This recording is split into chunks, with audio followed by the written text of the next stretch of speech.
Ah, c'est pas grave. On y est? Oui. Alors, bonjour à tous. Ici, on est devant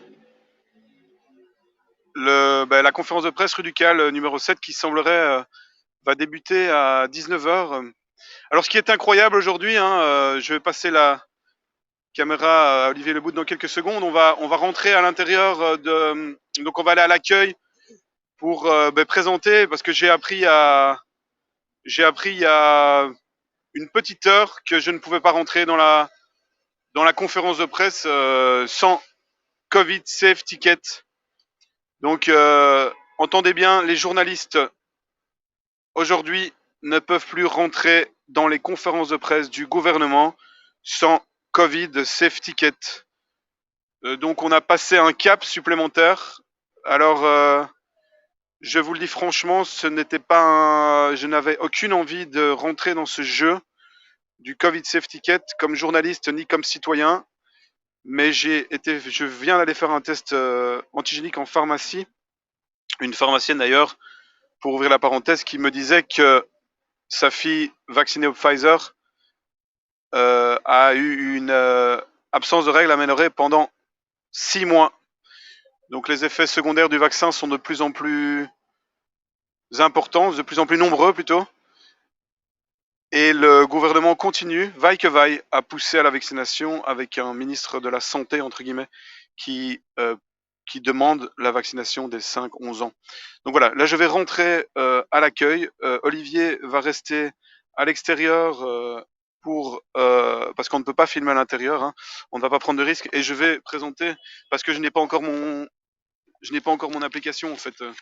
Donc je n'ai pas envie de mettre une application pour me tracer, parce qu'on sait évidemment que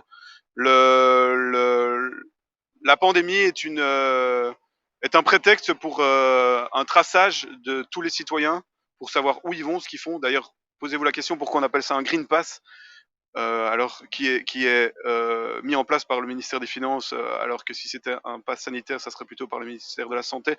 Mais pourquoi on appelle ça un Green Pass? C'est pour qu'après, justement, dans le vocabulaire, ça passe dans une toute autre dimension qu'un pass sanitaire. Donc on y va. On va aller demander si bon,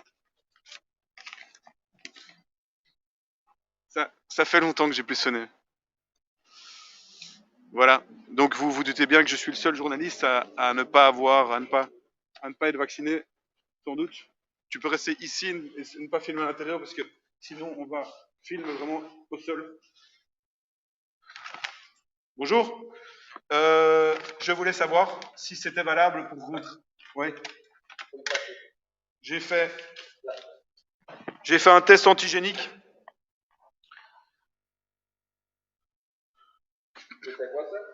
C'est un test antigénique. J'ai été en pharmacie pour faire un test antigénique. Filme au sol. Moi, je suis journaliste et je voulais savoir si pour tout à l'heure la conférence de presse. Oui, mais est-ce que ça sera valable?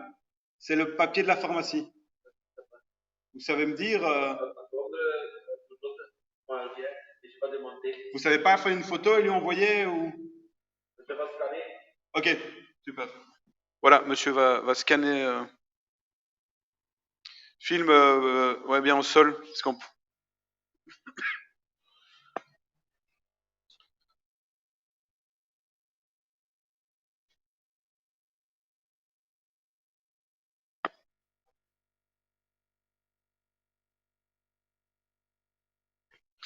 Alors, on a quelques éléments quand même à partager avec vous après. J'espère que tout le monde entend bien là, d'un peu loin.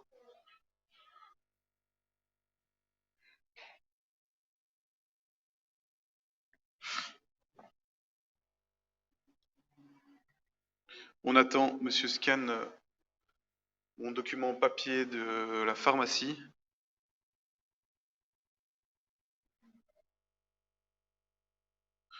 Donc, vous tenez bien évidemment que ces CST tout à coup, pour faire entrer les journalistes, ne sont pas une mesure sanitaire, mais une mesure pour contrôler les gens qui rentrent, et notamment moi, qui suis le seul journaliste à déranger leur représentation. Il faut savoir, j'expliquerai ça tout à l'heure, qu'entre Merci beaucoup. Elle peut m'envoyer un SMS ou... Ça va? Merci, hein. Il faut savoir qu'entre mars, entre mars 2020 et mars 2021, selon leurs prétendus chiffres, il y a eu 25 000 morts du Covid. 25 000 morts du Covid. Et entre mars 2021 et aujourd'hui, il y en a eu 2000. Alors en quoi le gouvernement peut-il justifier des mesures plus drastiques et plus sévères que l'année passée, avec la mise en place d'un CST, une discrimination, une division entre les gens, alors qu'il y a beaucoup moins de morts que l'année d'avant, avec aussi des tests PCR qui sont totalement faussés, c'est-à-dire que 85% des tests PCR sont faux. Ce sont des tests PCR qui voient du virus partout. Donc voilà, j'attends de savoir si je pourrais rentrer avec ça pour ne pas faire une application avec QR code évidemment. Et on va un peu discuter de 5 minutes de ce qui se passe. Pour ceux que ça intéresse, qui ont peu de temps avant la conférence de presse, allez voir l'interview que j'ai faite hier de Martin Zizi, bio-ingénieur qui a travaillé des années pour le gouvernement, 3 ministres différents, 3 premiers ministres belges, qui fait un décryptage de l'émission Et maintenant on fait quoi? Je me trompe toujours, je crois que c'est celle-là, de RTL TVI. Donc deuxième décryptage de cette émission où le ministre de Croo, je n'ai pas honte de le dire, ment tout simplement, puisque je le rappelle, le premier devoir du journaliste, c'est dénoncer la vérité, quels que puissent être les risques pour lui-même, et ce, en raison du droit que le public a de connaître la vérité. Donc il ment sur les chiffres, il ment sur le fait que le vaccin protège, alors que le vaccin, on le sait maintenant, même M. Van den Broek l'a dit au Parlement, 70% en Flandre des gens qui ont le Covid en hôpital sont des gens vaccinés. À Gibraltar, plus de 100% de la population est vaccinée parce qu'on a vacciné les étrangers et les travailleurs étrangers. Plus de 100% des personnes sont vaccinées. Toutes les fêtes sont annulées. Tout est annulé parce que le taux de contamination est énorme. Euh, alors j'ai aussi envie, évidemment, on sait que les tests PCR ont ramené énormément aux hôpitaux qui n'osent pas dire que ces tests PCR sont une aberration dans le contexte du Covid, puisqu'ils gagnent des centaines de millions, entre 600 et 2500 tests par jour à 70 € le test. Ça fait énormément d'argent. Donc voilà, c'est ça aussi. Avec cet argent, on aurait pu, comme le dit Martin Zizi dans l'interview d'hier, ouvrir, qu'on a publié aujourd'hui, ouvrir énormément de lits et aider des gens qui en avaient besoin. Euh, alors je rappelle aussi que Christian Dedekers, médecin-chef à l'hôpital de Gand, expliquait à la télévision que ceux qui parlent de pandémie de non vaccinés se trompent et que depuis longtemps, les personnes hospitalisées et admises en soins intensifs sont toutes vaccinées. Le vaccin, comme il le dit lui-même, donc il est médecin-chef à Ghent, ne protège ni de l'infection, ni de l'hospitalisation, ni des cas graves.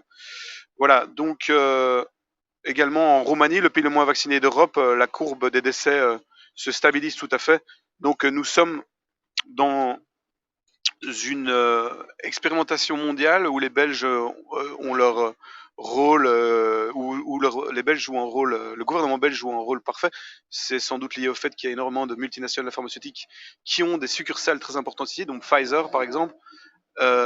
Mais donc on sait maintenant que les effets secondaires des vaccins et les morts sont très très très nombreux. On citera des chiffres tout à l'heure en conférence de presse, les chiffres notamment de l'Agence européenne du médicament. Donc je rappelle que je ne sais pas si je peux rentrer ce soir parce que j'ai un CST sur papier, mais je n'ai pas trop envie d'être fiché, d'avoir des QR codes. Donc voilà, il y a quelques semaines encore, on pouvait rentrer ici sans Covid Safe Ticket, et maintenant c'est une obligation pour les journalistes, et vous pouvez être sûr que tous mes collègues ici autour de moi l'ont, ou sont vaccinés en tout cas. Je refuse évidemment le vaccin. J'invoque le droit d'être en quelque sorte un objecteur de conscience vaccinale, étant donné que ce vaccin a été fait dans le cadre d'une pandémie qui n'en est pas une, avec des taux de mortalité très faibles, des traitements alternatifs qui n'ont pas été proposés, qui ont été niés, qui ont été mis de côté, des médecins qui n'ont pas été écoutés, qui avaient un autre son de cloche. Et donc voilà, on est vraiment dans une période historique incroyable. Et on se retrouve tout à l'heure pour savoir si on pourra rentrer dans la représentation gouvernementale et leur conférence de presse où, semble-t-il, des décisions importantes et des informations importantes vont être prises, décisions qui continueront à être prises tant que vous les accepterez, bien évidemment. Ça va de soi, hein, ce n'est pas du tout un appel à désobéir. Je ne ferai pas ça comme journaliste, évidemment. Voilà, on se retrouve tout à l'heure. Les journalistes sont en train d'arriver. Là, Olivier, tu peux filmer. Ils se préparent à interviewer les ministres de manière tout à fait pertinente, comme d'habitude, à leur poser des questions sur leur conflit d'intérêts et d'autres choses du style. Donc voilà, je ne vais pas en rajouter maintenant. Semble-t-il que la conférence sera à 19h, mais à mon avis, elle va peut-être être plus tôt. On verra. Et on vous dit à tout de suite. Merci à toutes et à tous.